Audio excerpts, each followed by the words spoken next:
Give everybody a moment to jump on.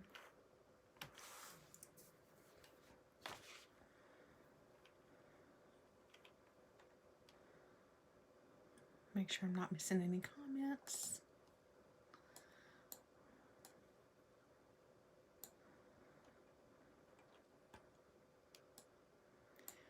Sorry if I'm looking away. I'm looking at the screen to make sure I'm not missing any comments. Sometimes that happens.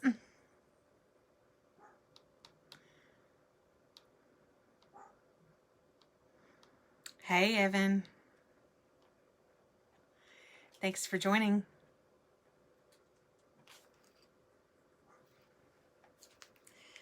Hi, Diana. See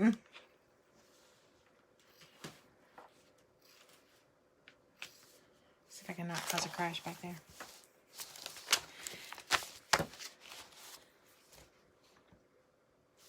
Happy New Year. Yeah, it's we haven't had a Tuesday talk since early December, and lots has taken place in Washington since then. So we're probably going to have a Tuesday talk next week, and maybe every week this month, just because so much has come down the pike from Washington over the holidays. So Happy New Year, Diana, to you as well. I'm going to give it just another minute or so. It takes a second for folks to get on, but we've had a lot happen. I hope everybody had a good holiday and had some time to rest. I took off almost 2 full weeks, and it was amazing, but I'm happy to get back into my routine. So I've never done that. I've never taken more than a week off at a time for work, and I took off 2 weeks, and it was great. So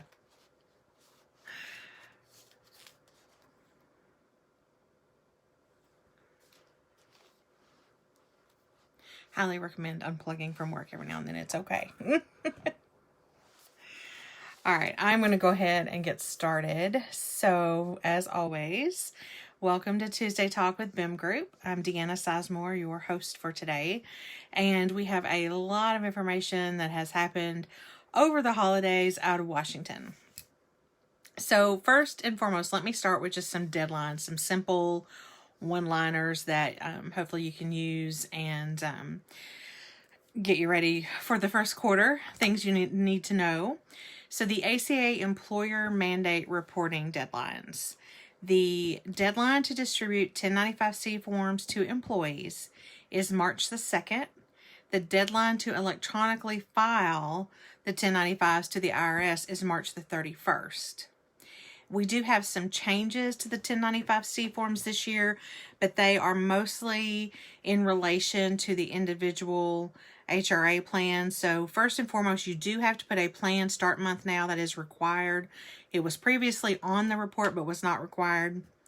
You have to list an employee's age as of January 1 if the employee was offered an individual health reimbursement account. So for the majority of our BIM family clients, that's not going to be you. I don't think we've got any group that's using an individual HRA, so that would not apply to you.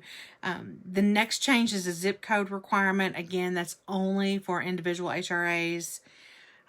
Line 15 is a calculation of employees offering individual HRAs. That calculation is very complicated. It's very complex, but again, it's only applicable if you're using an individual HRA. Last but not least, we have new codes on line 14, IL through IS. Those all apply to individual HRA.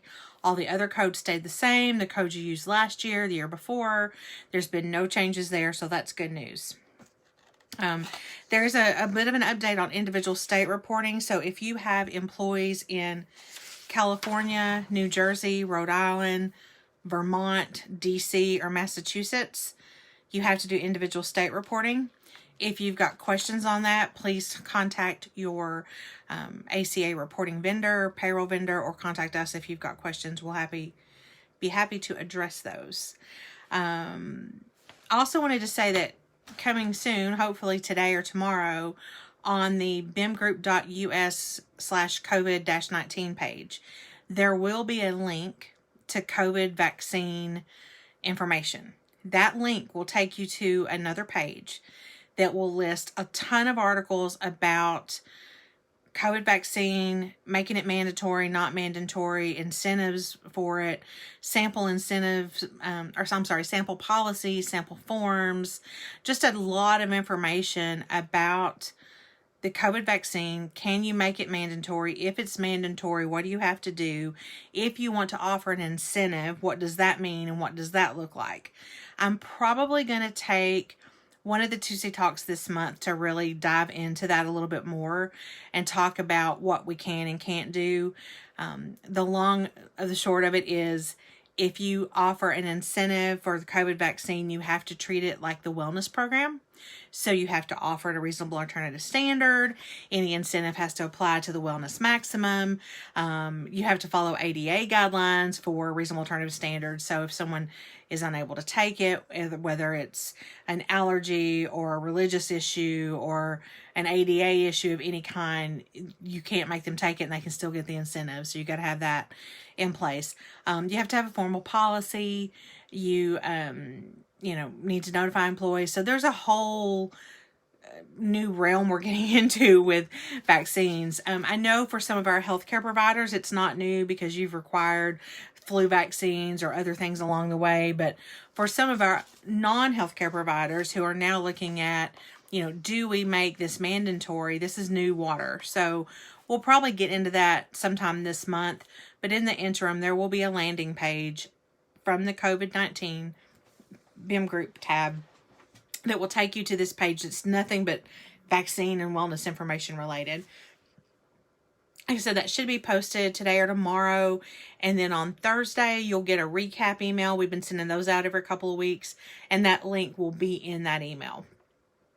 If you miss it, can't find it, need to get to it, let me know. One of the things that we're getting questions on is, if you make it mandatory, can you make it retro to January 1st? We have questions about, availability to the general population, because right now it's only, I cannot talk today. Right now it's only available to high risk and healthcare workers, essential workers.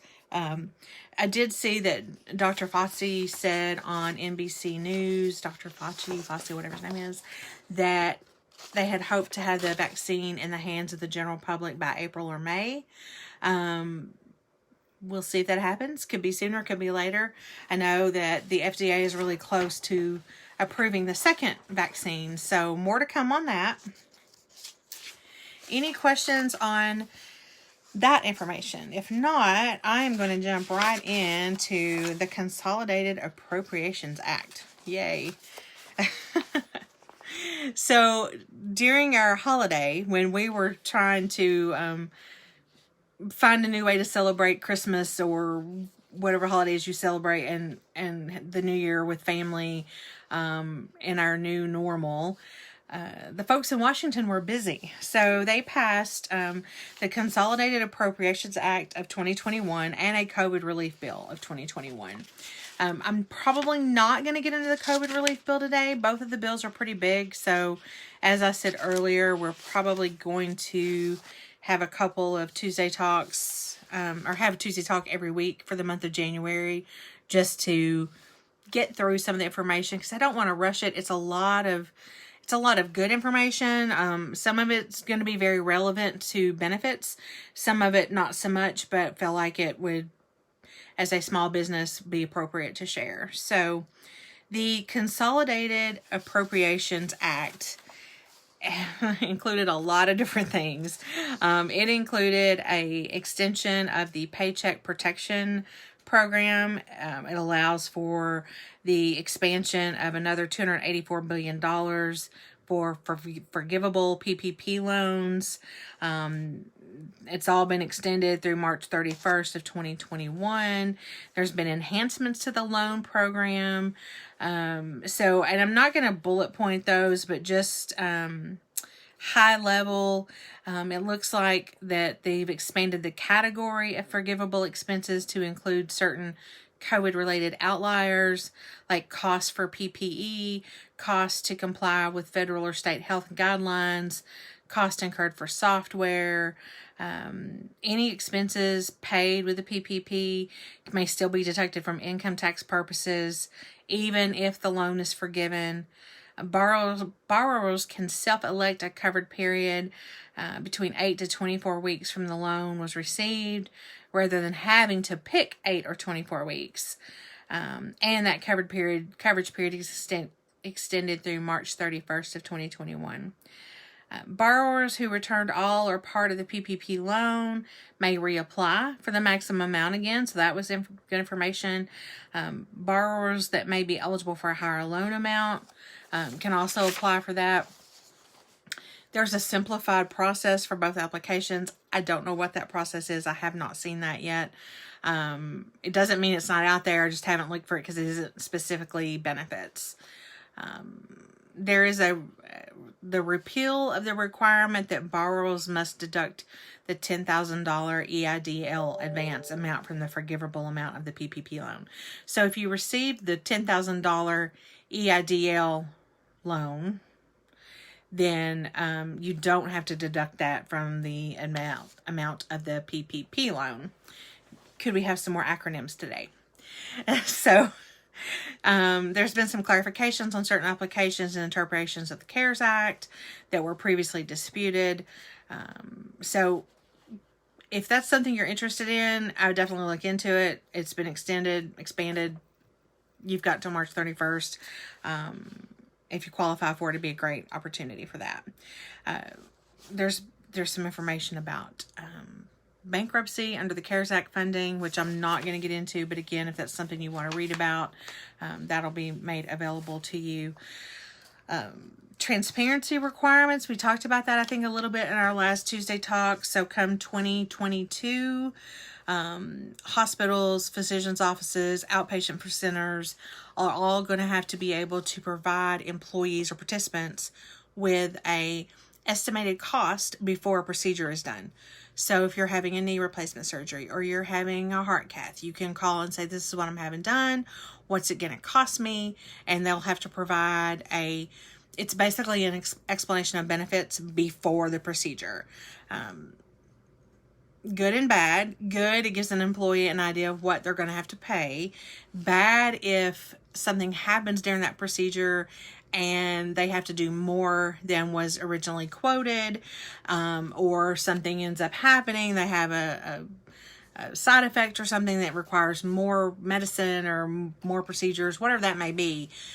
So, you could have the employee that says, well, you told me it was going to cost $2,000, but now it costs me $5,000. What happened? So that's just something we're going to have to deal with. I think it's a step in the right direction as far as transparency goes, because healthcare is the only thing we buy that we don't find out how much it costs before we get it done. People just go to the doctor, they go to the ER, they go for surgery, and then you start getting these bills after the fact.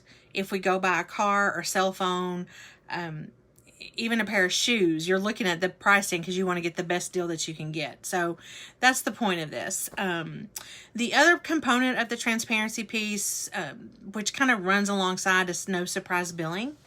So effective January 1, 2022, certain out-of-network procedures have to be covered as in-network, and providers cannot balance bill. So this would be things like out-of-network emergency care. If you're in a hospital that's in-network and the lab is out-of-network, the lab would be paid at in-network. Air ambulance fees. You have no control over an air ambulance being in-network or out-of-network if you're in an emergency situation and need an air ambulance. So again, those are all good things, and it helps. Again, it just kind of takes that surprise out of what a person's going to have to pay when they have a procedure done. It also requires agencies to audit health plans to ensure compliance with those provisions. The provisions of treating certain out-of-network procedures as in-network, on top of the transparency requirements. There's a mental health parity compliance piece that is, health plans are required to perform and document comparative analysis of the design and application of non-quantitative treatments non-quantitative treatment limitations for mental health care. Because this says health plans, I would assume, and again, we don't have regs to fill out how this is going to be done, that a fully insured group, that the carrier would be responsible. For a self-insured group, the employer could be responsible, but the TPA will probably do it for them. So as we get more information on that, I'll be sure and pass that along because I think that's important. The Consolidated Appropriations Act also includes student loan repayment options, partial plan terminations, qualified disaster distributions, some government contract information. But what I really want to talk about, I know I've talked about a lot, is the changes to flexible spending account.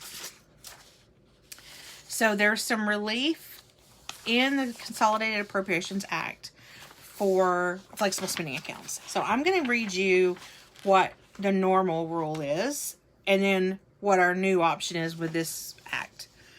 Normally, a healthcare FSA can choose either a carryover of up to $500 from the previous plan year for participants to spend in the current plan year, or a grace period of up to 2.5 months for participants to incur expenses reimbursable from unused amounts in the previous plan year. So we've got our carryover or a grace period. What the Consolidated Appropriations Act does is it gives both healthcare and dependent care accounts can either apply the carryover rule or the grace period rule for unused amounts as of the end of 2020, and the carryover rule is not subject to a cap, and the grace period rule can be applied to a full 12 months. So instead of capping it at $500 for carryover and grace period of 2.5 months for the grace period, it can go no cap or end of the year. In addition, that same rule applies to the year 2021. So any unused balance at the end of 2021 can be carried over into 2022 with no cap, or used as part of a grace period through the end of December 2022. So if that's something you want to do, that's something, let's talk about it, because you're going to need to amend your plan to do so. So in addition to that, previously, before COVID, only changes in status or other special events would allow for an FSA mid-year election change. And any change had to be concurrent with whatever the event was. So if you had a baby, you could add the baby to the plan. If you got married, you could add the wife to the plan. The new option is for plan years ending in 2021, so this plan year, you can permit an employee to make a prospective change to their health care and dependent care at any time for any reason. Pros and cons to that: that's a lot of admin work if you do it for any reason. If you do it for one, you've got to do it for all. Do you want to allow that to happen? I know we had some COVID CARES Act relief where you could allow them to do it through the end of the year. This is through the end of 2020. This is taking us through the end of 2021. And if you amend this option, it's healthcare spending and dependent care spending, any reason. So take that into consideration.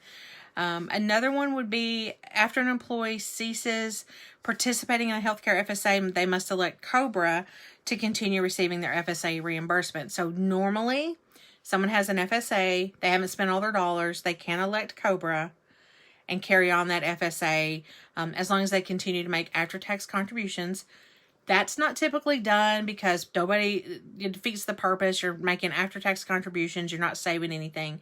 But I have seen it done where someone may have a knee replacement scheduled and they've left and that surgery's in 2 weeks and they want to use their money. So they take COBRA for 1 month, use their money for that knee replacement surgery, and then drop it.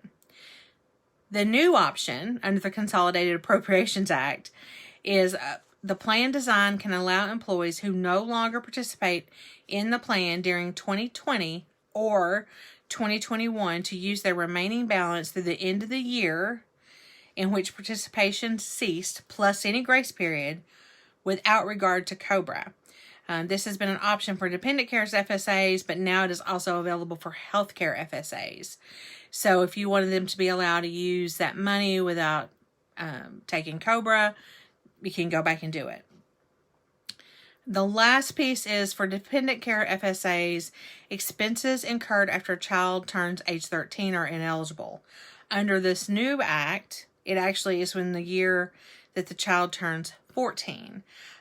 So if the participant is enrolled in dependent care FSA, has a child that turned age 13 in the 2020 plan year, and more specifically in the plan year for which the open enrollment period ended on or before January 31st, 2020.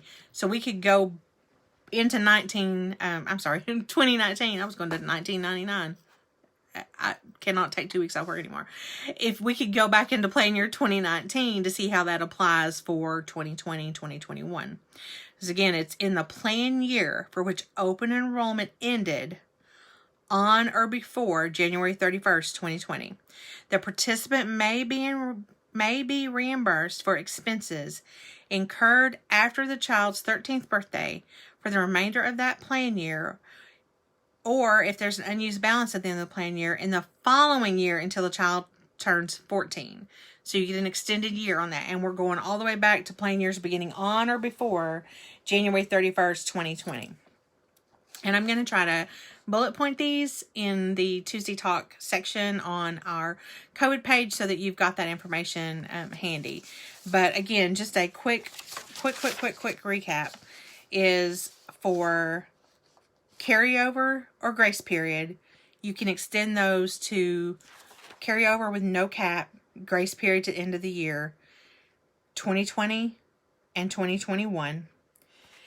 You can allow for changes to the FSA and dependent care FSA for any reason at any time for the 2021 plan year. A person who has an FSA and doesn't use all their FSA dollars and terminates, no longer employed, can continue to have access to that FSA funds without regard to COBRA for the 2021 plan year. Actually, 2020 and 2021 plan year. And the FSA reimbursement, dependent care reimbursement extends to age 14 instead of age 13. So that's a whole lot. That's a whole lot packed in one bill. Those are big changes. Plan amendments are going to be required. If you want to do any of those changes, you'll need to speak to either your BIM representative that can work with your third-party administrator, or you can contact them directly, whatever's easier. Of course, we'd be happy to facilitate that for you. But the good thing is, any changes for the 2020 plan year that just ended have to be adopted by the end of this year. And any changes for this year have to be adopted by the end of next year. Typically, cafeteria plan changes have to happen before a plan year begins because you have to follow it for that plan year. This act is allowing those amendments to be retroactive. So, again, you're going to want to consider the options, make amendments as you find necessary, implement those, put them in a plan, do your amendment, and move forward. I think there's some good things, like the rollover grace period is probably a good idea. The election changes is probably a good idea. The FSA dollars, not electing COBRA, that's a tough one. That's, that's something you're going to have to consider, because if you think about, as someone elects FSA dollars and they don't use it, that money usually goes back into the fund. Well, if you allow this amendment, they're going to be able to use all those funds. So some things to think about and make decisions on. I'm going to stop right there and take a breath and see if we've got any questions. Let's see. Rachel has a question. Is the FSA being available after term are required, or another thing we would have to opt into? You would have to opt into. So the FSA being available, the FSA dollar amount or bucket being available after termination is an amendment you would have to make. It is not required. So that is a great question. So everything I just talked about, the extension of the carryover or the grace period, the FSA funds after termination without COBRA, election changes without any reason at any time, and dependent age 14 would all require an amendment. You can pick 1, 2, 3, or 4, or all. That's a great question, Rachel. Thank you. That's the Consolidated Appropriations Act at a very high level. It's a lot of information. There is one other thing I wanted to touch on that's in the COVID Relief Act, but I'm going to go into that next week, I think, a little more, and I'll be sure and hit this. So we'll do a weekly Tuesday talk for sure in January. The more I talk about it and think about it. So what the COVID-19 relief bill allowed, you're welcome, Rachel, is it extended the FFCRA employer tax credits through the end of March of 2021. Here's what it didn't do. It is not a requirement that employers allow for FFCRA leave after December 31st, 2020. It is an option if you choose to allow it and pay for the week of sick leave or week of quarantine leave, that you can get the tax reimbursements for it, tax credits for it. It does not extend the days and amount that people get. If they've already used their 10 days, they've already used it, they've used it early on, they don't get a second round. That hasn't come out yet. It's still the same rules. The only difference is you're required to pay for it through December 31st of 2020. It is an option to pay for it from January 1 through March 31st, 2021. Again, something you want to consider. Employees are going to hear this. They're going to hear it in the news. They're going to get part of it. And they're going to say, well, the government said you got to pay me for this. Well, no, it is not a requirement. I want to make sure that is very clear. It is absolutely not a requirement to offer it. I do know that some employers are doing it just because they've been doing it, and that's fine. There's nothing wrong with continuing to do that. I think it's a goodwill gesture, especially considering where we are and the COVID numbers continue to fluctuate. So I will get into that a little bit more next week, and I also want to talk about next week some more details on the Paycheck Protection Program, as well as unemployment benefits being extended. And hopefully we'll have some questions come in by then. So if you've got any questions, feel free to hit me with them. It's a lot of information to unpack. And I knew today was going to be just kind of me throwing up what happened, but I wanted to share with you what is top of mind right now. So FSA plan changes, think about that. CARES Act extension, think about that. Decide what you want to do, how you want to handle that. And then don't forget your ACA reporting deadlines and that those are still required. So amongst all the other stuff we've got going on in the world, we still have to do ACA reporting. And with the change in leadership, ACA reporting is probably here to stay. Barring the Supreme Court does not come back in June and say that the government has a right to stand and sue that the ACA is not constitutional. So we'll see what happens there. That's a whole nother story. But any questions on anything I've covered today, or something maybe I haven't covered that you've been weighing on your mind over the holiday? I'm trying to think of some questions that we've had. We've had issues with, people who've taken leave and haven't come back to work, and how do you handle their benefits? And there's a lot of flux right now, and we get it and we understand, and we're here to help and answer any questions that you have. And if it's something that we can't answer, we will find someone who can answer it for you. So, and everyone knows how to get a hold of me, deanna@bimgroup.us. Or you can comment on this post.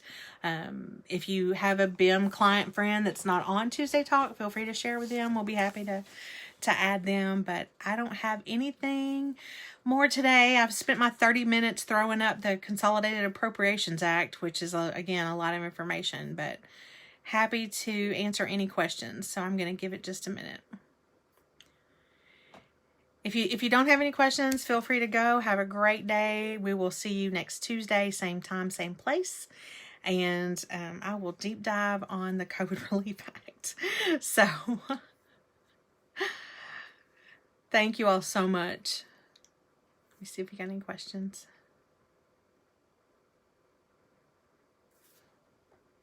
Make sure I haven't missed anything.